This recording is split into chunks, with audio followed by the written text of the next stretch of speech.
හරි ගොඩක් අයට තියෙන ප්‍රශ්නයක් සාකච්ඡා කරන්න ඉතින් මේ ට්‍රේඩින් වලින් සල්ලි හොයන්න මහන්සි වෙන්න ඕනද? හරිද? මේක මේ පොඩි කැෂුවල් ටෝක් එකක් යමු අපි. එතකොට මේ දැන් ට්‍රේඩින් වලින් සල්ලි හොයන්න මහන්සි වෙන්න ඕනමද කියන එකේ ඇතුළෙම තියෙනවා මේකට උත්තරය. හරිද? තේරෙනවද? ට්‍රේඩින් වලින් සල්ලි හොයන්න මහන්සි වෙන්න ඕනමද කියන එකේ උත්තරය තියෙනවා. මොකද ට්‍රේඩිං කරලා සල්ලි හොයන්න. හරිද? ට්‍රේඩිං කරලා සල්ලි හොයන්න. හරිද? අනිවාර්යෙන් මහන්සි විය යුතුයි. මොකද යම්කිසි කාල සීමාවක් මහන්සි විය යුතුයි. දැන් අපි දැන් මේ channel වලින් ගන්නපු නැති තියරි තියෙනවනේ. හරිද? අතන කිව්වොත් ඒවා උගන්නන්න ඒ කියන්නේ නැති හේතුන් ගණනාවක් තියෙනවා. සමහරක් ඒවා මට සෝෂල් මීඩියා වල ෂෙයා කරන්න බෑ. හරිද?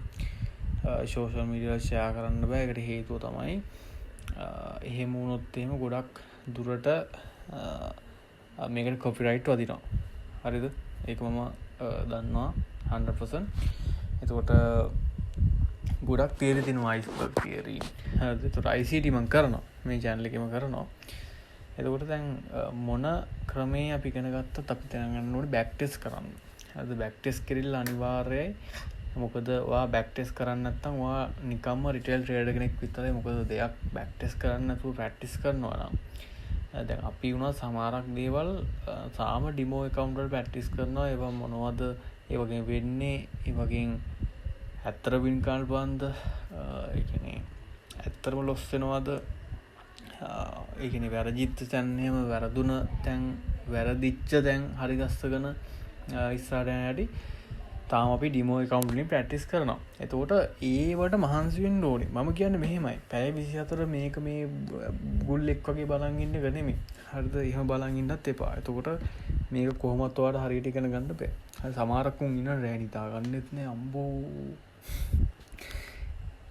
ඒ වගේ වෙන්න එපා. මොකද එහෙම වුණොත් එකක් තමයි ඔයාගේ ඇස්වල තියෙන ඔය සුද්ධ කියන සුද්ධ යනවා. හරිද?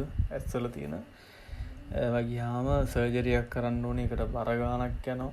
හරිද? ඒ වගේම තමයි අවශ්‍ය නිින්දක් නොලැබුණාම හෝමෝන ක්‍රියාකාරීත්වය අඩපණ වෙනවා. ඒක ගොඩක් අය ඔය ලැප් එක දිහා බලාගෙන දැන් මම දන්න අය ඉන්නවා. මම කියන්නේ මේ වැඩ කරන්න එපා කියන්නේ නේද? අපි සමහරක්කාට ඒ කියන්නේ අවස්ථාවල අපිට ඇය වෙනකන් වැඩ කරනවා. නමුත් හැමදාම නෙමෙයි. හරිද? ඇවරේජ් එකයි සතියට එක දවසක් දෙයක්. හරිද?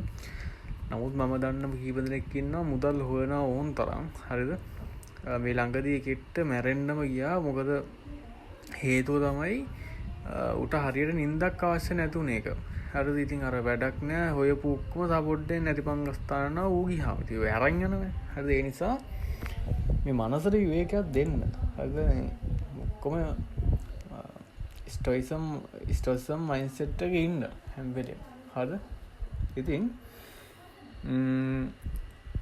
වැඩ කරන්න හැබැයි ටයිමේ මැනේජ් කරගන්න. නිදා ගන්න අනිවාර්යයෙන් පැය 6ක්වත් එහෙම නිදා ගන්න නැතුව වැඩ කරන්න එපා. හරිද? ඒකට ඔයාගේ ෆයිනෑන්ෂල් පැත්ත හදාගත්තට අනිත් පැත්ත දුර්වලයි. සමහරක් කෙනෙක්ට හිතෙන්න පුළුවන් මම මේතකන් වැඩ කරන ෆයිනෑන්ෂල් පැත්ත හදාගත්තාම මට අර දේවල් කරන්න පුළුවන් එහෙම කියලා. ඒව ජීවිතේට වෙන්නේ නැහැ. හරිද?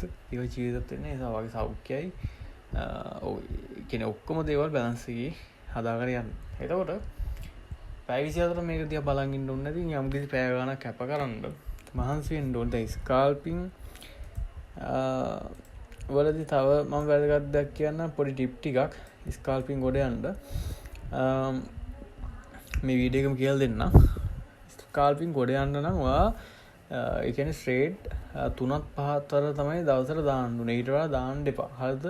මම යූස් කරන ටිප් එකක් තියෙනවා. සමහරක් වෙලාවට මගේ ෂුවර්ම එන්ට්‍රි එකක් ගත්තොත් එහෙනම් මම ස්ටොප් ලොස් එක ගොඩක් ළඟ දාන්නේ. හරිද? ස්ටොප් ලොස් එක ගොඩක් ළඟ දාන්නේ. දැන් මෙන්න මේ වගේ අපි බලමුකෝ. වාහිතන දැන් මෙතන එපා. මෙන්න මෙතන තන ගමුකෝ. හරිද? එතකොට දැන් මෙතන මම ගත්ත ස්ට්‍රැටජි එක මේ ස්ටොප් ලොස් එක ළඟ දානවා. හරිද? ඊට පස්සේ මෙහෙම හිතමුකෝ. මම ටූල් එක ගන්න මෙතන මේ කැන්ඩල් එක ගියාම දැන් මෙතනින් ගත්තාම දැන් මම ස්ටොප් ලොස් එක දානවා මේ බින්දසෝ දෙයක් ඔය මේ බෝලිංජ් බෑන්ඩ් එක උඩ අනිවාර්යයෙන්ම මේක පල්ලෙහාට යනවා කියලා මම දන්නවනේ. එතකොට මම මෙන්න මේ හරින් වගේ කියන්නේ 0.5 වගේ ප්‍රොෆිට් එක ගන්න. එතකොට ඒ හොඳටම ඇති. සාමාන්‍යයෙන් ලොකු ගාණක් දැම්මොත් ඩොලර් ලෙවරේජ් හයි කරලා ඩොලර් 20ක් විතර ඒ ට්‍රේඩ් එකෙන් ගලව ගන්න පුළුවන්. හරිද? ඒ නිසා දැන් මේක මට හිට වුණොත් එහෙම පොඩි ලාභයක් පොඩි 0.2ක් නේ මම රිස්ක් කරේ ඉඳ පොඩි මේකත් ඩොලර් පමණක් තමයි යන්නේ. දැන් ඒක ලොස් වුණා කියලා මම නිකන් ඉන්න ඊළඟ ට්‍රේඩ් එක අල්ලනවා ලොස් වුණොත් එහෙම. හරිද? ඒ නිසා ඉගෙන ස්ටොප් ලොස් එක පොඩ ළඟට ගිහින්. හරිද? ඕක මම භාවිතා කරන තව ටිප් එකක්. හරිද? අනිත් ටිප් එක තමයි හොඳ ඉවසීමෙන් ඉන්න. හරිද? හොඳ ඉවසීමෙන් ඉන්න මේ කලබල වෙන්න එපා. Tamanට පුරුදු ස්ට්‍රැටජිස් භාවිතා කරන්න. ෂුවර්ම එන්ඩ් රිසල්ට් විතරක් ගන්න. ඉතින් හිතන්නෝ දවසට ට්‍රේඩ් 3 තමයි රෙකමන්ඩ් කරේ. 3ම ලොස් වුණා කියලා හිතන්නෝ. ආයෙ ට්‍රේඩ් දාන්න යන්න එපා. හරිද? ආයෙ ට්‍රේඩ් දාන්න යන්න එපා. ඊට පස්සේ හෙට දවසේ ට්‍රේඩ් දාන්න යන්න එපා. අනිද්දාම දැන් ඔයා දැන් 0.2ක් රිස්ක් කරනවා නම් ඒතර ඔයාගේ මුල් ලොස් එක $6යිනේ. හරිද? එතකොට $6ක් කියලා කියමුකෝ අපි. හරිද? ලොස් වුණ ගාන.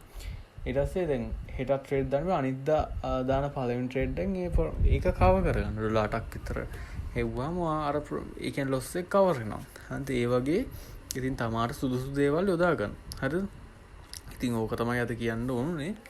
හරි එහෙනම් අපි ඊළඟ වීඩියෝෙන් හම්බෙමු. හැමෝටම ජය වේවා.